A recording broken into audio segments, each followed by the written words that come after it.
Hey there, we are 5 days out from Christmas, so if you're sweating what to get your relatives for the holidays, you've come to the right place. Well, maybe not, but the show's called The Sweat, so that does have to count for something. I'm Adam Kaufman, he's Tyler Sullivan. Oh, here's a gift idea. Go ahead. I know. Steal your family members' phones, okay? Or your friends, whoever. Yes, no, steal the phones and download the DK Live app. It is the gift that keeps on giving. You really get to watch everything, and us too, starting at 6 Eastern. Wouldn't want and even that. more importantly, you get all the fantasy analysis from the experts, plus play-by-play updates. I mean, it's literally impossible to miss anything. Well, I don't know why you wouldn't do this then. You'd be a fool not to. Exactly. But no fool's You get errand cold coming for it. here, of course. DK Live's Jeff Ulrich and Reed Fowler.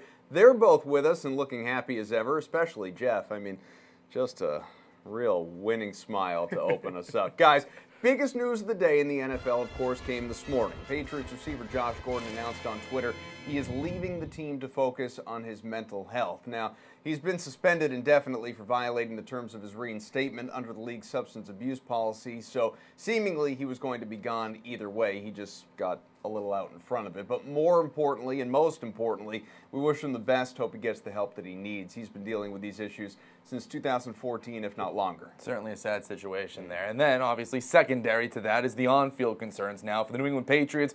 Gordon leaves the team with he's the team's leading receiver here, and with just 2 games left in the regular season, you have Rob Gronkowski, who's hobbled, Julian Edelman, he's showing his age. I mean, so Reed, who can you start here? Is there a guy, one of Gordon's now former teammates, do you expect to pick up the slack here against the Bills on Sunday? Yeah, we wish him the best here. Obviously, that signing was, for fantasy purposes, was something that we were looking forward to. He had a connection. Obviously, Brady mentioning that he picked up the playbook.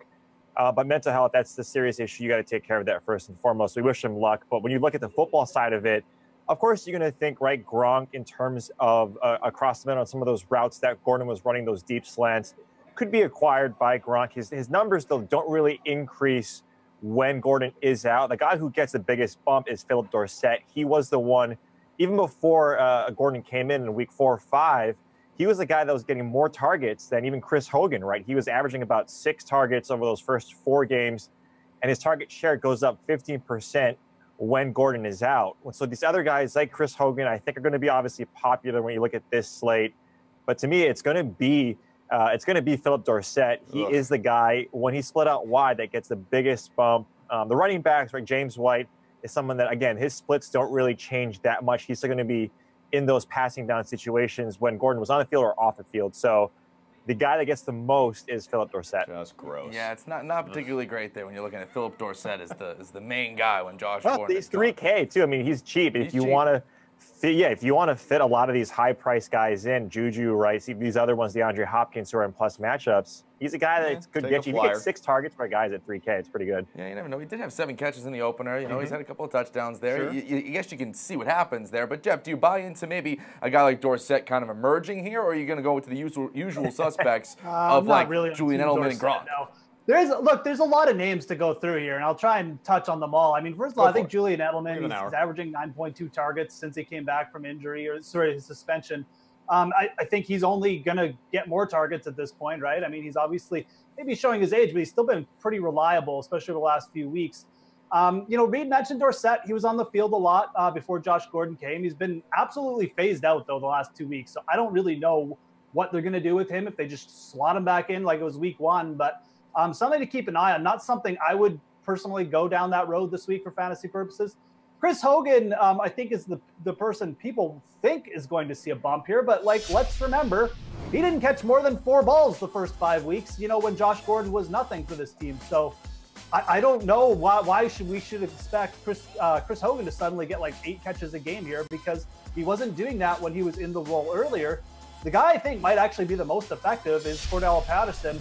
He's playing 40 to 50% of the snaps before Josh Gordon came. He's their most explosive player. They give him handoffs. They give him the short screens. He fits more with an aging Tom Brady, who's not the best downfield passer.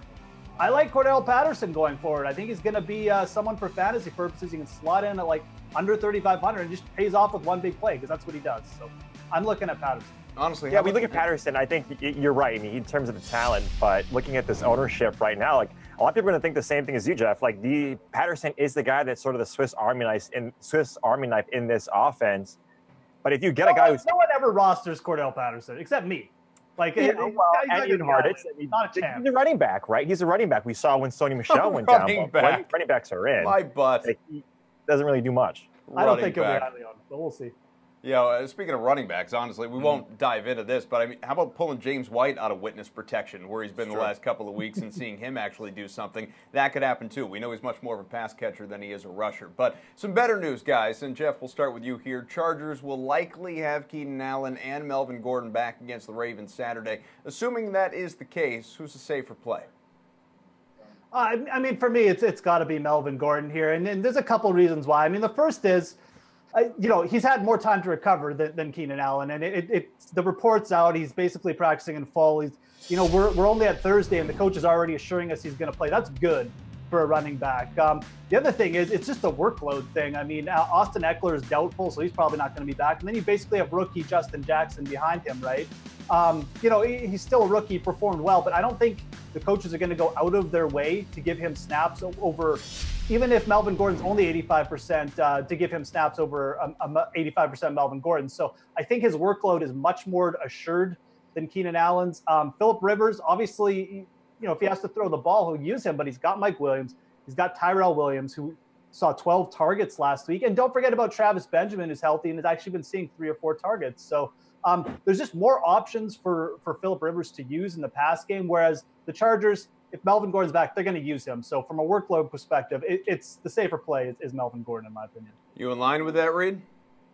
Yeah, what a time to be alive when we talk about Philip Dorsett and Travis Benjamin off the top here as potential plays or someone that can be incorporated to the offense. But yeah, I agree with Jeff here. It's got to be Gordon. He rested, quote unquote, for the last 3 weeks.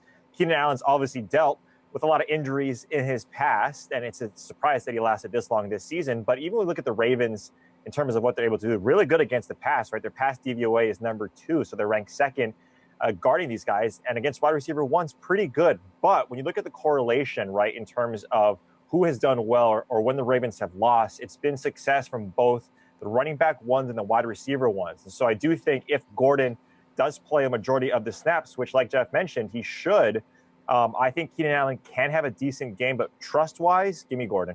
Listen, I mean, Phillip Rivers might be a Hall of Famer. Just ask Cam Jordan, right? Not Big Ben. No, better than Ben Roethlisberger, that's for sure. Absolutely. All right, one guy who also he was referenced in that Hall of Fame conversation, Eli Manning, one of his pass catchers, Odell Beckham Jr., wasn't at Giants practice again. It's very possible that quad injury could keep him out for a 3rd straight game. But Evan Ingram, he had a big weekend with him out there. So if you look at maybe the dozen targets that he saw last week, if OBJ is out, could Ingram maybe turn into a chalk play here? He is 4,600 versus the Colts, but is he worth rostering anyways here, Reed? Yeah, I think so. I think when you see OBJ last year, right, when Ingram was a rookie, he did really well.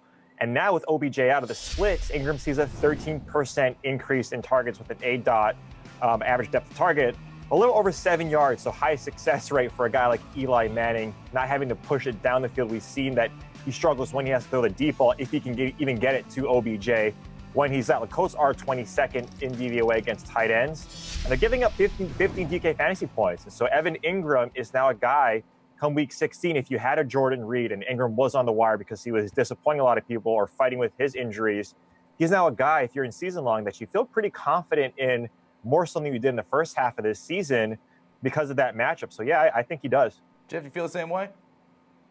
Look, I love Evan Ingram as a player. I mean, he's a tight end who runs a 4.4, right? So, I give the Giants some credit here. They've figured out that, like, Evan Ingram is their best non-Odell or their best Odell Beckham replacement, or they figured it out, like, the last couple weeks. I don't give them credit for the fact they basically ignored him all year, but we come to this point in the season. It's daily fantasy. Ingram was supposedly working off the side a bit more with Eli Manning, trying to get on track here because they know Beckham is banged up and might not come back this year. So paid off last week, 12 targets. And that was against a bad matchup. I mean, the Titans are good at defending against the tight end position, and Ingram still went for like 15 DK points or around there.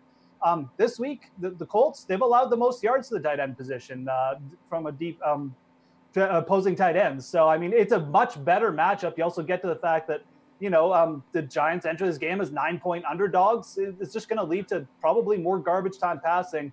4,600, yeah, I like Ingram this week. Even if he's chalky, I want some exposure. Like I said, he's just such a good player. I don't think you can ignore him in the spot. Plus, Jeff, he's got great hair. I mean, yeah, he's fast and he's got good hair. What else do you want? You're asking Jeff who has great hair? Well, I just assume he admires it all over the place. True, you can be an admirer. Yeah, all right. I just figured I'd tee him up. Nothing. Great work, fellas. Stick around a little bit more later. First, we're going to mix in some baseball. No, take the bait, buddy. We're going to mix in some baseball. Latest on Manny Machado's free agency tour, some hijinks in Philly, and then we will return with our NBA crew. Hey, it's Brendan Glassheet, and with your DraftKings Fantasy Flash. Manny Machado's free agent tour continues. The New York Yankees provided the latest sales pitch to the free agent slugger. Here's John Heyman. The Yankees met and dined with Machado, his wife, and his agent Dan Lozano Wednesday night. Yanks are interested and in the game. Heyman's latest update includes there are no mystery teams. More on Machado's Yanks visit. The New York Post said general manager Brian Cashman, manager Aaron Boone, and pitcher CC Sabathia arrived shortly before Machado's stadium meeting earlier in the day. Look, the Yanks need a shortstop with Didi Gregorius shelved for a large portion of the 2019 season, and they've got plenty of cash to throw at Mr. Machado. What remains to be seen is whether Manny digs black pinstripes more than red ones as he visits with the Phillies on Thursday. That's Machado's final scheduled meeting, at least that's what we know for now. A decision seems to be nearing, folks, so stay tuned.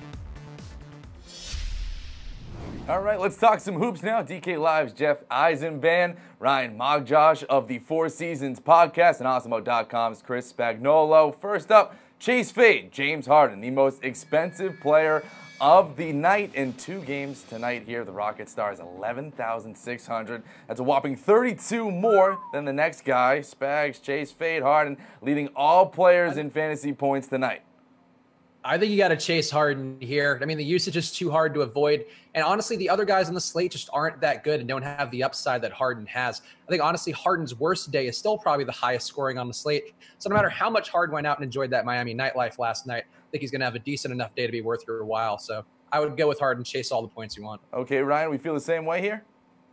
I do feel the same way. I'm chasing Harden hard tonight. I'm a believer of primetime players and primetime games. They know when they're on national TV.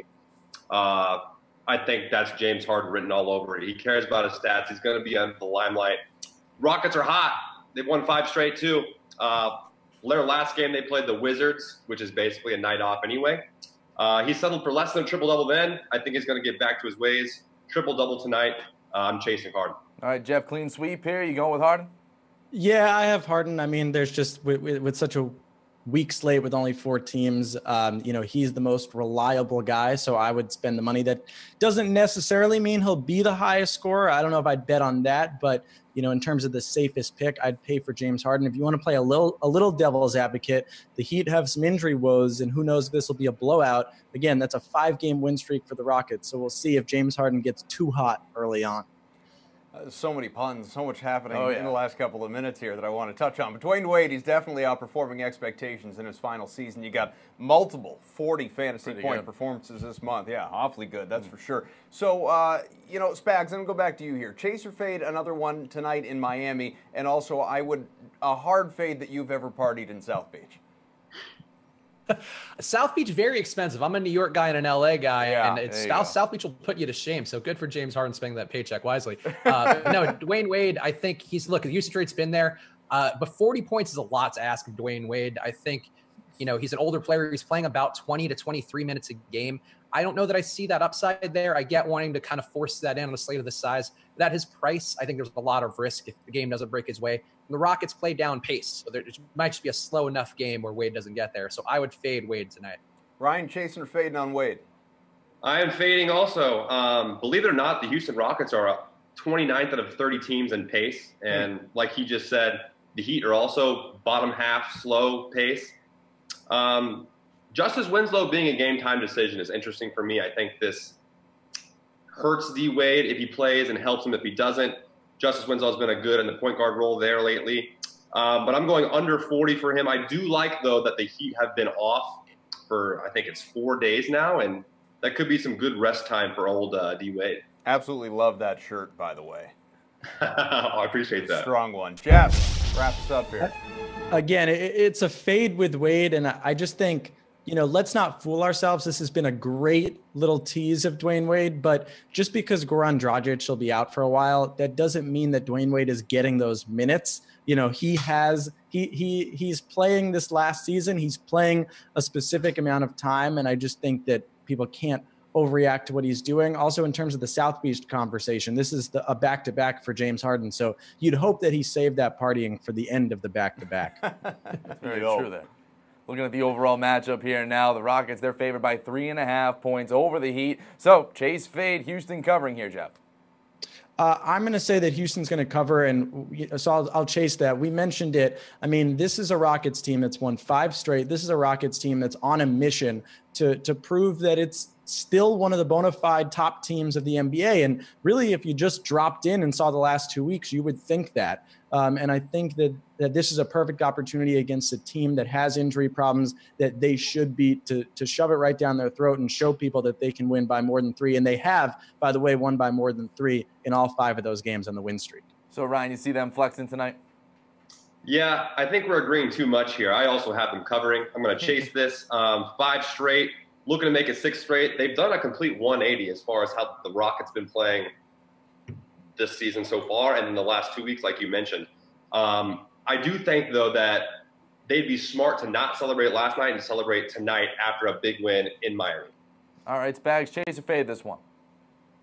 I would love to disagree just to make this more interesting, but I can't here. I'll chase it. I think the Rockets cover. The Rockets are figuring things out at a time where the Heat are just getting more question marks by the day. They have too many bodies doing too little things on the court, whereas the Rockets are getting guys in spots to succeed or to at least be less damaging overall, like Eric Gordon in the starting lineup. I think that's sort of the approach you want to see from a team if you are taking points or rather giving points away on the road. So, yeah, I'm comfortable with the Rockets here, even on a back-to-back. All right, guys, we'll see how this next one goes. If you keep agreeing, we may have to separate you because it looks like you might share a brain. We're going to have to find out. Only other game, Mavericks-Clippers. That's in Los Angeles. Showdown contest that we'll get to a little bit later on. But Clips are favored by 3, Spags. What do you say? Chase or fade? So I'm fading the Clips here, and we'll talk about this more as you mentioned later, but I'm very big on Luka Doncic whenever Dennis Smith is not in the lineup. I think it completely changes the makeup of that team and how the Mavericks work. I think the Clippers are also ebbing at a bad time. They're just kind of losing some of the momentum they had earlier in the year where they were actually the best team at the West at one point, and now they're on the cusp of not being in the playoffs. Not that matters right now. But overall, they're going the wrong way. The Mavs are going the right way, and that right way is with our boy Luka. So, in Luka, I trust. I'll take the Mavs. Ryan? Hallelujah. I like those thoughts. I like Luka in Staples Center tonight. Like I said, bright lights, the primetime players always show up.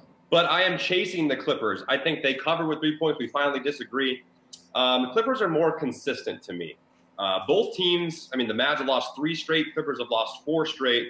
Both teams need this win have been playing tough teams before this. The consistency outweighs the inconsistency for me tonight. I think Clippers by more than 3. Be the tiebreaker. I like that. Yeah, I get a toss-up here. I am chasing. I'm taking those 3 points. I'm taking the Clippers. Again, 2 teams that are reeling right now. A combined 7 losses between these two since their last wins. I just like the Clippers at home to right that ship. 3 points is basically straight up for me. So I'm going to take the home squad in this case. And I think they're just legitimately what we've seen this whole season. If you take away these losing streaks, I think the Clippers are the better team. I expect them to get the win tonight. Beautiful. We can keep them together in the next We knew we were going to get some disagreements at some point. Bound to happen. All right, boys, stay put. We're going to get back to football now. Over-unders are next after Pat Mayo talks tight ends in the PME studios. You got Kittle, Ertz, Ebron, and Gronk all above 5K, but it seems like that's not going to be your build here, Siege. What's it going to be at the bottom then? Well, the way it's actually shaping up now with Mr. Taylor at 4K, it's become a little easier to pay up if you wanted to. But honestly, tight end is such a disaster. I think it's kind of just play Ian Thomas and with a guy that can actually throw the ball and go from there. He's been a big part of this offense. Atlanta's given up some points to the tight end this year. I think that's kind of the best of the bad options, but I don't see a tight end that I'm super in love with here. Yeah, I have none either, Siege. I generally roll out Chris Herndon for cash purposes because I think he has a decent floor. And hey, if Siege is right and Darnold lights them up, Herndon can get it on the action here in the red zone. But I might just go to Njoku and roll the dice at 3,800. Yeah, I could see that for sure. If you you could make a case for like 15 of these guys, but I just don't know how you could roster any of these guys with much confidence here. But maybe DC's got the answer, so we'll see. Maybe DC, you got the answer here? I don't think so. Not at tight end. Just a brutal position all year long. I've been pretty much playing Travis Kelce every week if he's on the main slate, which is like half the time because the Chiefs are always in prime time. But yeah, it's tough. I think Ebron, if you think the game's going to stay close against the Giants, Ebron is obviously a really good way to go. Can never really go wrong with Ertz. Not the best matchup, but just obviously a stud player, although I do worry a little bit that Foles doesn't throw quite as much to the tight ends as Carson Wentz does. Evan Engram, I think, is interesting if Odell Beckham misses out. 12 targets last week. He's obviously got a lot of talent, and tight ends have done pretty well against the Colts over the course of the year. But, yeah, other than that, Njoku, I think, is fine. Ian Thomas, I think, is a good option. Herndon, it's pretty ugly at tight end. I guess the only other one I can really think of, like Austin Hooper's in a good spot. Carolina really struggles against tight ends, but Tampa really struggles against tight ends too. And I know it's hard to put a lot of faith into Blake Jarwin, but he is running more and more and more routes every single week. And maybe he can beat the zone. I don't know. But he's super cheap, and he does come in against a weaker defense against that position. Pete, would you have any interest there, or is the upside just not high enough? Yeah, I don't think I would go there, but tight ends, it's ugly enough where you can make a case for a lot of these cheap guys.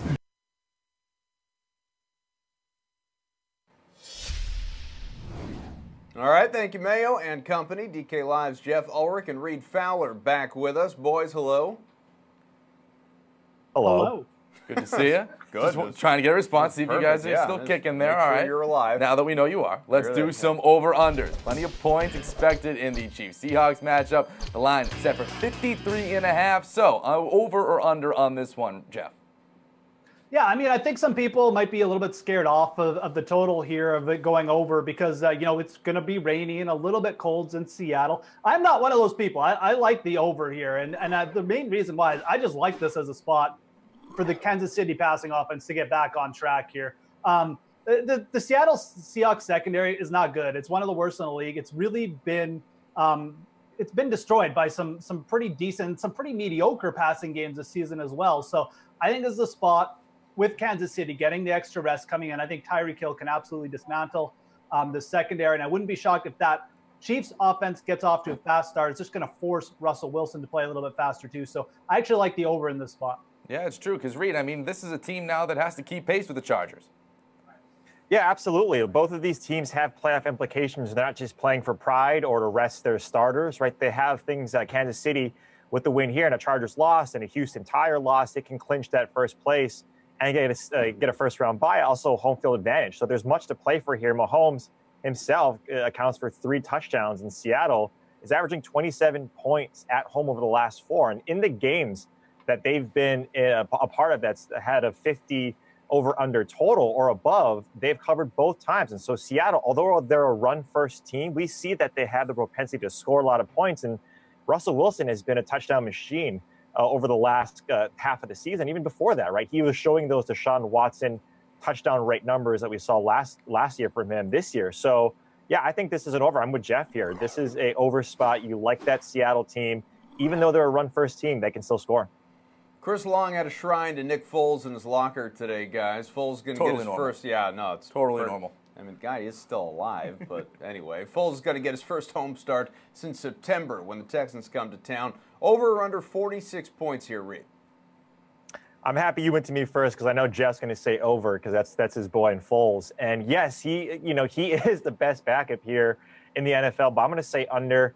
You look at this, you look at this game, and I can really see it shaping up to a 25-15 type of a contest here. And I get it. Look, Foles in primetime beat one of the higher. I don't want to talk about that. One of the faster teams here in the Rams. But at the same time, look, I really don't get how Foles and company can score. Maybe if Houston does score a bunch because that secondary in Philadelphia is terrible, but I just don't see it against this Houston defense. Thought Reed was getting ready to take a shot from what happened. Wound's still fresh. Yeah, back in Minnesota. What do you say here, Jeff? You going over or under on your boy Foles? No, I mean, I Look, I do like the over here. This is probably my favorite spot of the ones we're going to talk about in this segment. I really like the over in this game, and it doesn't just come down to Nick Foles. The Eagles' offense has been a lot better since that debacle in New Orleans where they scored 7 points and lost by 40. 25 against the Giants, 28 against the Redskins, 23 against the tough Cowboys defense. They could have had more in that game if not for some bad refs. And then 30 last week against the Rams. Like, this offense is rolling, and they still have guys like Golden Tate, Alshon Jeffrey. They got Josh Adams rolling a running back. There's weapons on that team. And on the other side, I mean, yeah, even if the Eagles defense comes to play, Deshaun Watson, DeAndre Hopkins can go off for a long touchdown at any point. So, the Eagles playing a bit slower this year in terms of pace, but Houston tends to push teams towards a faster pace because they're good run defense. They're 11th in pace coming into this game. I really like the over here at only 46. I think you might see this total go up during the week, too. I will say an interesting point, too, if you look at the Houston defense and the quarterbacks that they've faced, 11 of the last 14 games, it's Osweiler, Gabbett, Bortles, Kessler, Mariota, McCoy, Smith, Keenum, Peterman. You see that the quarterbacks that they're facing, they're beating them, obviously. Not that good quarterbacks. Obviously, Watson should be a little bit better than those guys that they face. So, to Jeff's point. A lot of talent. Really, in that just group. Yeah. it's basically Canton list. It's insane there. Speaking of, well, interesting game here in Carolina. Cam Newton, he's a good quarterback though. He's held out though against the Falcons. Do you expect this game to go over or under 43.5 points here, Jeff?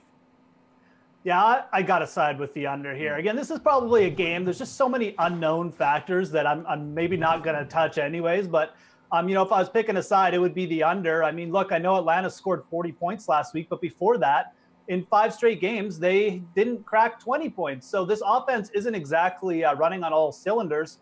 Yeah, Carolina's also going to be starting their backup here, Taylor Heineke. That's not really a good thing, although it might be a good thing because he can probably throw it a lot further than Cam Newton at the very least. So, but you have guys going out on defense for Carolina too. Nothing to play for. It's a big letdown spot, and I could just see that offense, who wasn't very good even with Cam Newton, putting up like a real dud, like 6 points. Then what are you left with? You need Atlanta to score 40 again. Probably not going to happen. So I definitely trend towards the under here. Like I said, there's a lot of unknown factors, but the under has to be the bet. Reed, do you attest to that under 43.5 points, or do you see it going kooky and going over? No kookiness here. Look, it's not like the Panthers either are trying to save Riverboat Ron's job here. They're not playing, for anything really. That is 0.9% chance. A stat from Ian Harditz there at the Action Network of making the playoffs. So virtually none. And Jeff's right. If you look at this Atlanta team before that 40-point game that they put up, they're only averaging 17 points on the road over the last 3 games. And Carolina, 14.5 over the last 2 home games. Like, this doesn't make you feel confident in the over at all. Ian Thomas, again, I liked him last week, didn't really do anything. He has some promise because Atlanta's defense against tight ends is not that great. But in terms of the over, no way. This is going under. Lowest line of the week, guys. Redskins and Titans, 37 points. Yuck. Ugh. Should be just wildly entertaining. Where do you stand on this one here, Jeff? I like the over here, and I got in trouble with taking the over with Jacksonville and Washington last week. But Tennessee is different than Jacksonville because they can put up points. And, you look at Josh Johnson and the Redskins. Well, Josh Johnson has put up 16 points in each of the last 2 games for Washington. And that was against a pretty good Jacksonville defense last week, too. You're saying, well, 16 points isn't much. That's probably all you're going to need for Washington for this to hit the over. I mean, Tennessee is favored here by 10 points. Like I said, their offense has been efficient. You have Derrick Henry, who's probably going to get 25 carries again, going up against a Redskins run defense, which has just been allowing big games to non-Derrick Henry running backs. So, I mean, I think you're going to see this total go over one way or the other, whether it be Tennessee just gets it so far out in front that they basically hit the total themselves, or the game stays a little bit closer and Josh Johnson, again, proves he's a pretty good backup and puts up a few points. So I actually really like the over at only 37. Reed, are you going along with that? No way. No way. I get it. It's nice to think that Josh Johnson, who none of us wanted to talk, we weren't talking about him until just now. It's the journeyman. It's a great story, right? Finally getting his first win after, 12 seasons in the NFL, not smelling a starting job or a starting game in all those 12 seasons. And so good story, but I'm going to say the under here. Both teams, like Jeff mentioned, they're slower in pace of play too, right? It's Adrian Peterson, it's Derrick Henry. It just smells like an under. Both of these teams are 6-8 against the over here, and they're both on the minus differential when they're trying to hit the over.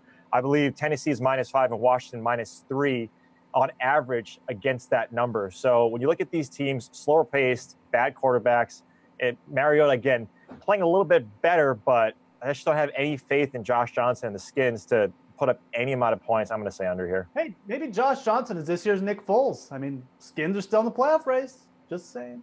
You heard it here first. Let's get that on record and make sure we play it over and over again. Josh Johnson is the Super Bowl MVP, Jeff Ulrich. Yeah, you can keep saying it. Reed, before we let you guys go, let's play the game. I mean, for daily purposes, is there anyone in this game that you like? Derrick Henry, will he continue? I mean, Jeff mentioned, hey, he could get 25 carries. Is he going to do anything that would be actually worth rostering? Yeah, go ahead, Jeff. No, go ahead. No, I mean, look, obviously Derrick Henry is going to be one of the chalkiest plays on the Saturday slate for good reason. I don't think we need to go too much into him. I think if you're looking for contrarian options with Tennessee, who, they're slated to put up some points, obviously the 10-point favorites. I think Tywan Taylor has actually led them in targets over the last 2 or 3 games. He's still really cheap, so going with him over Corey Davis could be a little bit different. Anthony Firkser, who saw 0 targets last week, could get put back in. I mean, obviously attacking with the Tennessee pass game versus their run game is going to put you in a contrarian spot. So I kind of like that idea going into Saturday. Reed? Yeah, I mean, yeah, exactly. Right. Washington's defense against running backs per DVOA is pretty bad. And you look at their receiver 3 to 4, is that DVOA obviously is a little bit better for us in terms of DFS. Derrick Henry, a guy that, right, is playing out of his mind right now, is making it confusing for all of us because he's a guy that, throughout the season was an absolute bust, and it was Dion Lewis getting the majority of those carries. I don't see it, Dion Lewis breaking out this game, in terms of Washington, a little bit better against the pass-catching type of running backs. They have speed at that linebacker position. Their safeties do play up. So you do like that a little bit more in terms of defending a guy like Dion Lewis. But yeah, attack those wide receiver 3s and 4s because that's really where you can you can get a lot of leverage on the field because everyone, like Jeff mentioned, is going to be playing Derrick Henry. All right, good stuff, boys. More football on the way with these guys, but we have some hockey to cover. That's next with Benny from the block.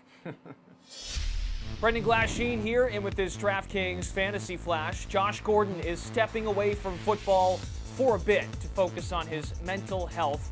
Flash went to Twitter Thursday morning to make the announcement. He emphasized he takes his mental health very seriously to ensure he remains able to perform at the highest level. Gordon thanked the Patriots organization and his fans for their support. The former All-Pro wideout was in the midst of reviving his career. Gordon caught 40 balls for 720 yards and 3 touchdowns in 11 games wearing a Pats uniform. New England now turns to Julian Edelman and Chris Hogan as its primary wide receivers. Perhaps Cordero Patterson's role increases in the passing game. Plus, keep an eye on Philip Dorsett, who was a primary target over the first 4 games for the Patriots. He's been invisible the last few weeks. For the Pats' sake, at least they have 2 weeks to regroup and fine-tune their offense. Sure, Tom Brady loses arguably his top target, but in all seriousness, so what? The GOAT will figure it out. The message here is, get well, Josh Gordon. Well, we're back here on The Sweat. Let's talk a little puck, shall we? DK Live's Ben Zwyman is here for some tears of joy. Benny with the good hair. Who do you like in Tier 1, pal? Features the likes of Austin Matthews, Tyler Seguin, Steven Stamkos. You got a bunch of options. Yeah, I like Austin Matthews tonight. We got a bit of a nutcracker narrative. Matthews and Mitchell Marner. Last night we're in the ballet. They had a great performance. If you haven't checked out the video, definitely check it out on Twitter. But aside from that, the Maple Leafs get the Panthers at home. They actually lost to Florida last week. Bit of a letdown. I like them to bounce back in this spot. Matthews, always hot. Both teams high in scoring in the league. I expect a lot of goals in this game. I think Matthews is the Tier 1 option that you got to go with. All right. I don't know every bit of programming that we do here at DK, I know, but I'm like 99.9% sure that's the first time we've ever heard nutcracker narrative. Yeah, 1,000%. Yeah, I think that video went right up that's my number 1 right there, yeah. I'll be able to check that out later. All right, Tier 2 now. We have Cam Atkinson, Mark Scheifele, Meyer, Alexander Radulov. Any one of these guys stick out? Yeah, I mean, until the Devils show signs of life, I think you have to keep picking on them. That means Cam Atkinson is obviously in a great spot tonight. I think he ends a 6-game goal drought. He's been pretty cold lately. He's great at home, 18 points in 18 games at home this season. I think he gets a new streak going tonight. Line mates, Artemi Panarin is back. Pierre-Luc Dubois is in there. Yeah, I think Atkinson is the guy that you got to target. Pool opens up a bit in Tier 3. Headliners, John Tavares, Johnny Gaudreau. If the choice between one of those two or someone else in the grouping, I mean, where are you landing here? Yeah, I'm actually not looking at either. I think Sebastian Aho of the Hurricanes is the place that you have to look. Again, you mentioned Tavares, Gaudreau, big names. I think Aho goes a little overlooked. Last time the Canes played the Red Wings, Aho had 3 assists, plus the Wings are allowing the 4th most goals and shots this month. So yeah, I like the Hurricanes as a team to target tonight. Okay, Ben, now out of the rest of the tiers, so 4 through 8 here. Who's the no-brainer out of the pack? Yeah, it's not exactly a no-brainer, but I like Brock Besser of the Canucks in Tier 6. They have the Blues at home. Last time Besser played the Blues, he had a hat trick. I think in this tier, like I said with Aho, you're going to have a lot of other big names. Roman Josi, Logan Couture, Blake Wheeler. I think Besser gets a little overlooked, and he has a great matchup. So, yeah, I like Besser to get on the score sheet tonight. All right, Benji, slate-approved pick for tonight. Yeah, I mentioned Cam Atkinson before. I'm liking his line mate Artemi Panarin in Tier 8. Panarin skated at least 20 minutes in each of the past 4 games. He had 2 goals the other night against the Kings. The Blue Jackets are a team that really beat up on bad teams. Like I mentioned, the Devils aren't a very good team. They're actually starting a rookie in net tonight, Mackenzie Blackwood. He's making his NHL debut. A lot of jitters on the road, I think. I think the Blue Jackets come out and they really throttle them. So, yeah, Panarin in Tier 8 is a guy that I would lock in. We miss seeing you in your usual ZP studios, but it's always good to have you, buddy. Good to have you drop some knowledge on us as well. We'll catch you soon. Up next, we're going to jump back to the NFL conversation, but first, our own Brendan Glasheen caught up with Adam Leviton for the latest Leviton's Leverage. Week 16 in the NFL, the season is almost over. That's a bummer. What's not a bummer, Adam Leviton is here with me, Brendan Glasheen for Leviton's Leverage. We're eyeing the top plays for this weekend, and you're looking at Robbie Anderson at 4,500, 11 catches on 18 targets, 172 yards, 2 scores over his last 2 games. Playing well as of late. Yeah, and those last 2 games coincide with Sam Darnold coming back from a foot injury. It's not often that we can get a true number 1 receiver seeing close to a 30% target share at 4,500 on DraftKings. It just doesn't happen. And on top of that, Robbie Anderson is home for a good matchup against the Packers. And on top of that, Robbie Anderson is actually a talented player, really stood out in the 2016 preseason, has continued to really play well every chance he's gotten along the way the last few years in the NFL. So pretty much a layup there for me. DeAndre Hopkins is 8,600. He's coming off a season-best 42 DK points against those Jets. This week, D-Hop faces the Eagles secondary. Now, while he's dinged up with an ankle injury, you're all in on this guy. Yeah, it's expensive. 8,600 is expensive for a wide receiver, but DeAndre Hopkins' target share above 30% for the entire year is just wild. And for somebody with his talent, I mean, the Eagles just have no answer. They've been wrecked by injuries in this secondary and weren't that talented there to begin with. So in a game where I don't expect the Texans to run the ball very well, Lamar Miller is banged up, I think they take a pass-centric approach. And when they do that, DeAndre Hopkins sees 10, 11, 12, 13 targets, and he's so good, he's going to have a big game. One more, Saquon Barkley cost 7,900 against the Colts. The rookie sensation was completely neutralized by the Titans last week, just 2.2 yards per carry. That's a new career low. Indy's defense, though, struggles against pass-catching back, so a good spot for Saquon to bounce back here? Yeah, I mean, the price to me is just eye-opening. I mean, 9,400 last week against the Titans, and now he's down to 7,900 against the Colts. And as you mentioned, outside of the Falcons, there's nobody that forces more pass attempts to running backs than the Indianapolis Colts. So, yeah, everybody has a bad game. Saquon had a bad game last week, and maybe his floor is a little bit lower than we give it credit for because of Eli Manning and this offensive struggles. But still, 7,900 for somebody with Barkley's role and his pass-catching ability is just far too cheap. If you haven't, check out Leviton's Leverage on the DK Playbook. Plenty of info there as well. Thank you, sir. All right, good luck.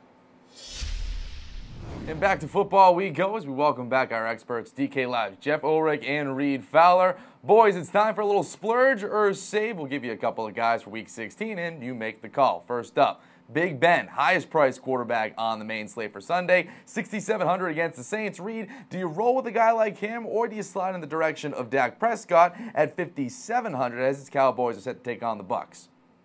Yeah, give me the $1,000 discount here. You got to save during the holidays to make sure you get everything. And for everyone out there, Koff's looking for a gift to give to himself. So if you guys have any suggestions, he needs you guys' help. Tweet me at Adam M. Kaufman, looking for ideas. There we go. Yeah, don't ask Flasheen about what his Twitter handle is. But, no, what your Twitter handle is. Anyway, back to the question. Dak Prescott here, get back on 700. Be quiet. Tampa Bay is giving up the 4th most points to quarterbacks and the 6th most rush attempts to quarterbacks. We saw Dak get 0 rush attempts last time, and this is where he really gives us a safer floor. He's averaged 5 attempts over the last 5 games, and so I do like Dak here in this plus matchup against Tampa Bay with the savings of $1,000. So yeah, give me Dak. Jeff, Big Ben, Dak, which way are you going? Look, I wasn't getting a present from Reed anyways. Now that I know he's a cheapskate and he wants to save that quarterback, I'm glad. Look, you got to splurge here. It's Big Ben. You got to go for the upside. And I know Dak looks nice. It's at home. It's Tampa, whatever. He's cheaper. But look, Big Ben is the guy who's gone over 38 DK points twice this season. Dak's cracked 30 once, and it was barely. I just think in the game with the highest point total, this is a good spot for Ben. I like the Pittsburgh offense a little bit here. New Orleans is still giving up the 5th most DK points to the quarterback position. Like I said, Ben is a guy who's popped this year. Yeah, there's a little bit of bust potential there too, but the upside is much better. And I think, especially for those big GPPs on DraftKings, you pay up a quarterback to get a guy like Ben in an upside spot. So it looks like we're going to Jeff's house for Christmas and not Reed's. Look, Reed can save all the money he wants. Don't let you. I don't have a house. I'm going to pay up for an analyst that doesn't stumble all over himself. All right, staying with that game, guys. Ezekiel Elliott's going to cost you a pretty penny, $9,000. So is he the player? Should you save some serious dough? Roster Elijah McGuire, now that he's taken over the Jets' lead back duties, $4,700 at basically half the price. Jets hosting the Packers. What do you say here, Reed? Yeah, for a host who interrupts, it's hard to really talk over him. So yeah, I'm going to splurge here. I'm going to go with Zeke. Exactly, no one cares. I'm going to go with Zeke here. Like, his floor is so safe. Or actually, I just nailed it. Sorry, I can't see. Anyway, don't forget how good you are. I like him in this spot. Tampa Bay is one of the better teams in terms of opposing running backs. Like, they give up a ton. They're number 32 in terms of passing on the backfield to opposing running backs. And so Zeke, although he did screw a lot of us last week, that ownership might be depressed. And so, again, over these last 5 games, Tampa Bay is giving up an average of 32 DK fantasy points. We talked about the ceiling for guys like Zeke, like Saquon. Give me Zeke here with the safe floor. I think I got in his head, Jeff. Oh yeah, you're rent free right now in Reed 10. 100%. Look, I don't know why people wouldn't play Zeke this week. Seriously, he should be like 50%. Oh, this is ridiculous. The Tampa Bay Buccaneers run defense has just been getting worse and worse. They're 150 yards last week. They basically allowed 100-yard rushers the last 4 games coming in. Now you get a home game in a big bounce-back spot where the Cowboys are favored by over 7. And then you have Elijah McGuire, not the guy I want to pay down for personally. He showed he was a 3rd-string running back last week. He averaged under 2.5 yards per carry. And if he didn't fall into the end zone late in that game, it would have been a huge bust. There's much other players I'd rather pay down for value at running back. Kevin Coleman, Jamal Williams come to mind. So I'm paying up here too, for sure. I think this is a must-play spot for Zeke. All right, now looking at Devontae Adams, he's been an absolute stud this season. Of course, that means he'll cost you a pretty penny here for Week 16, and that's no exception here. $8,500 against the Jets. Reed, is he the play here? Are you going to go maybe Antonio Callaway at just $3,900 against what is a terrible Bengals defense? Yeah, I think you have to go Adams here. So I'm going to splurge and pay up. Like, this guy's number 1 in red zone receiving, number 3 wide receiver in terms of targets, and he is the preferred spot for Aaron Rodgers. If you look closer into that matchup against the Jets, they're giving up, or they're 23rd in pass DVOA against wide receiver ones. Like, this guy has been, getting double-digit targets for the last few games. He is the only option. And now with Aaron Jones on IR, you're not really going to trust Jamal Williams in this spot. The Jets have a better rush defense. So this is a plus matchup. And Antonio Callaway is a guy that can get you 0 points at any given point. I get it. It's the Cincinnati team that isn't playing for anything It's a plus matchup for him, but Callaway is a guy I don't trust. If we're paying down for receivers like Jeff mentioned, Patterson, Dorsett, these guys are in better spots, in my opinion, if you want to pay down. So I'm going to splurge here with Adams. Makes sense he's going Adams. Just still thinking about me. There you go. Jeff, you agree with that? You're going to maybe just go with Adams and really not risk getting a 0 there from Callaway? I think I maxed out my credit card with my first 2 selections. So I gotta take the savings here, I think. No, Davante Adams is playing great. It is projected to be like a little bit of a pace-down game whenever they play the Jets, though. So that actually concerns me a bit. There are higher-priced wide receivers I'd rather play than Davante Adams. And I think Callaway is kind of an interesting target this week. He's still playing over 70% of the snaps last 2 weeks. He's mega boomer bust. Reed is right, but he's a guy under 4K should be on your list for tournaments, especially if you're playing multiple lineups. I mean, he's got the matchup, he's got the big playability, and he's got Baker Mayfield, who does not mind chucking it downfield. He's a very accurate downfield passer as his quarterback. So I think it's a very good spot to use him in GPPs. Obviously, Davante Adams is a far superior player, but like I said, take a look at the matchups and roster construction. I think paying up for Zeke, saving a wide receiver is the way to go. I also just love the Hugh Jackson storyline there. I mean, that to me is the absolute best, Reed. Isn't that right, Reed? Are you going to go maybe the storyline there, maybe narrative? Is that at all? Maybe you sway that way? No, I mean, look, these teams met each other, and it's hard to beat teams by a lot, obviously, when they've met so close together. And yes, I mean, of course, right? Hugh Jackson is someone that we like to gang up on. But again, we've seen Callaway in plus matchups before.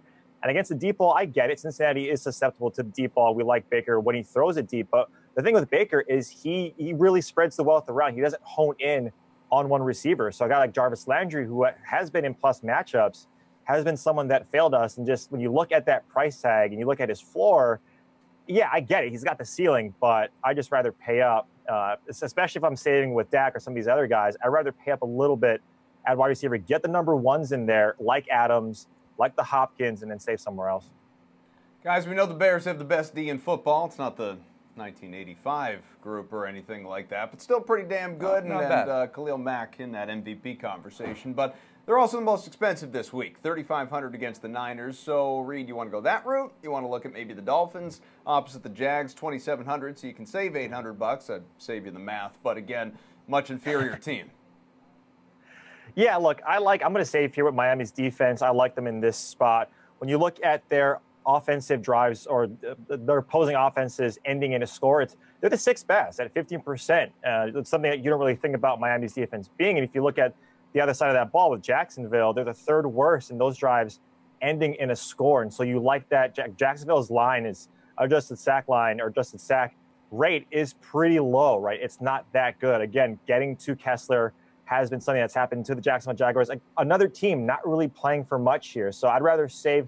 Paying up a defense is hard, right? Because you can get a Chicago team that saw Miami this last time and, again, just got crushed. And so I'd rather save here with Miami, especially them being able to get those turnovers. I just remember last couple of years, when it was always the Bears, great value option, go for them. Well, things have changed. So splurge or save, Bears or Dolphins, Jeff?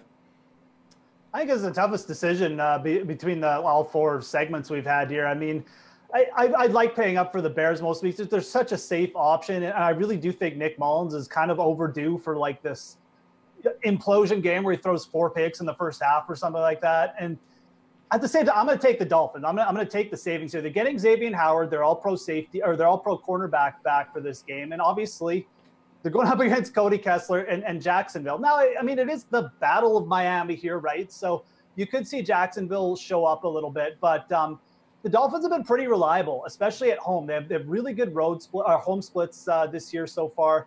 They're a good defense. They have talent. And with Howard back there, who's one of the leaders in interceptions, I just think the upside is kind of too good to ignore at 2,700.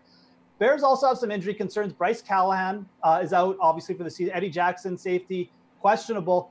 That worries me a little bit because the 49ers have been really good under Kyle Shanahan. They have guys like Dante Pettis, can really hurt them. Bears have been susceptible to wide receivers coming into the game too. So all things considered, I like paying down for defenses anyways this week. I think Dolphins should be on your list. Patriots, Lions, a couple other teams to think about too. We always encourage you guys to incorporate yourselves into the show here, get involved with us here. So one of our viewers are wondering, in a cash play here, looking at the tight end spot, Evan Ingram or David Njoku, Jeff? Which one are you going to go with this weekend? It's got to be Ingram this week. I think Ingram for cash games He's pretty close to a lock for me. We know that, like I said, we got the news last week that he's working with Eli Manning on the side. The targets were there. And then there's a better matchup this week, too, and his price really didn't go up that much. So for me, 100% Ingram, that question. Reed and Njoku, or are you going with Ingram this weekend? Yeah, I'm with Jeff here. Like I said earlier, Baker doesn't really hone in on any receiver, right? So I guess it's a plus matchup against Cincinnati, but you got to go with Ingram here. He's just a safer play. Guys, we'll do one more and then move on. Reed, right back to you. Just straight up here, no provisions. Nick Foles or Sam Darnold? Oh, God. I'm just going to go Darnold here. Didn't mean to stump you, guy. I actually think this is a good spot for Darnold, especially with Robbie Anderson. So I'll go Darnold. I can feel the confidence there. I know, right? Jeff, you... We'll put this question in. This shouldn't even be a question. You have to question. It's Nick Foles. Give me a break. It's obviously the Eagles Nick are at Foles. home. The Texans... QBs have averaged 338 yards passing versus the Texans the last 4 weeks. I mean, that should give you some inclination. Nick Foles put up 270 on just 31 attempts last week. He played well. I think it's a really good spot for him at home. I actually don't mind the spot for Darnold either, to be honest. He did play a lot better. He had his best game of the year last week. So it's not that bad a spot. But you got to go with Foles. I think the matchup is better than people realize. So cheap QB, go with that Nick Foles, Alshon Jeffrey stack. Truthfully, I don't even know why I asked, Jeff. If it's somebody versus Nick Foles, it doesn't make any sense. All right, guys, thank you very much. One more segment to go, but first, Pat Mayo's back to give us the final word on the NFL with his Buffalo Wild Wings hot picks for Saturday.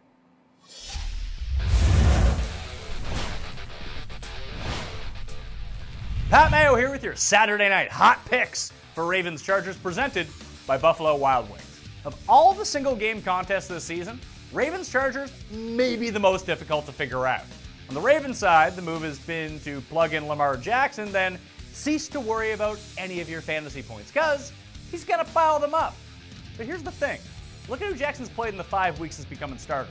The Bengals, Raiders, Falcons, Chiefs, and Bucks. 5 of the 6 worst defenses in the NFL. Now, the Chargers aren't the Bears, but they're pretty damn good. And as underdogs in this matchup, if Baltimore falls behind early, Lamar's going to have to start chucking. So, from the passing game, you got to pick your poison. But none are great options. So, I'll lean Willie Snead after saying a few prayers. The Chargers aren't really all that easy to figure out either. It looks like the gang will almost all be back together on the field Saturday, but how healthy will they be? That is unclear.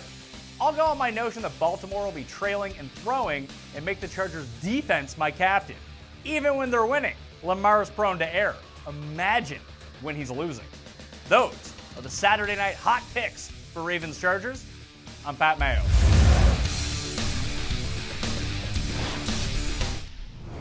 Final few moments here on The Sweat. We've got you for another 6-7 minutes. Stay with us, and then we're going to get out of here. So let's get back to the hardwood with our DFS expert, Jeff Eisenbahn, also another expert, Chris Spagnolo of Awesemo.com.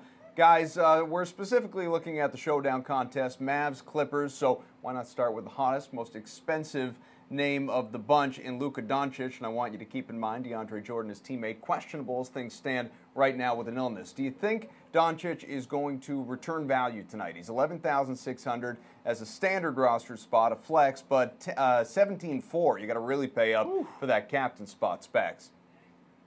You know, it's tough to say, and I definitely think he wouldn't be worth it if Dennis Smith were in the lineup. But as I mentioned before, Dennis Smith being out of the lineup completely changes things for Luka. His usage rate gets closer to 30% as opposed to the usual 22 to 25%. And he's putting up scores 50 fantasy points, 49 fantasy points, 53 fantasy points over the last week in games without Dennis Smith. So I think he's worth it. I think it opens up a lot of things for him on the assist side. He's also getting to the line a lot, 12 times a game in those 3 games without Dennis Smith as well. Just more opportunity, and I think he's a safe play, even if the ceiling is a little bit worrisome for you. I'm glad we've got your pup with us here for this one. Jeff. Yeah, I mean, Showdown slates. Neither of these two teams are deep, and with the Mavericks, with the injuries that they have, I think Luka Doncic, that's a fair price. And, you know, as it was just mentioned, his usage rate is what's going to go up. And if you've watched the Mavs this season, it feels like they only trust him more and more and more. So you see a game like this tonight where they're really going to have to rely on him heavily. He's going to play the minutes. He's going to get his opportunity. We'll get to the captain's pick in a second, but in terms of the Mavs and that price, it is right for him. All right, well, now looking at that captain spot here, who is the play here, Jeff? See, and I wonder if we're going to agree on this. So I go with Tobias Harris, and right now he's the second most expensive player behind Luka Doncic. And I like to look at the body of work. I think that sometimes you can't just get skewed by the eye test or what you see recently. Tobias Harris has had an outstanding season. He's coming off a big performance. In terms of a guy playing at home in this matchup, he's the star of the Clippers. I'm taking Tobias Harris. In my mind, he's going to be the most reliable in this matchup. All right, Spags, do you agree with that? I would actually go a little cheaper. I think JJ Barea is interesting for the same Dennis Smith reasons. He gets a pretty big boost with Smith out. The minutes aren't crazy, but I think that's why you're getting him at cheaper. And JJ has a ton of upside, no matter if he sees 20 minutes or less. He can just put up a ton of points in that period. And I also think this matchup versus the Clippers' second unit is going to be really good for him. So JJ allows you to fit in Tobias, Gallinari, Luka. I think you could cram in more of the stars if you run with JJ as your captain. Spags, how about some value? Who are some good cheap plays that you like? So Dwight Powell's a guy I'm intrigued by. Obviously more intrigued by him if DeAndre Jordan is ruled out. He's questionable still with an illness right now.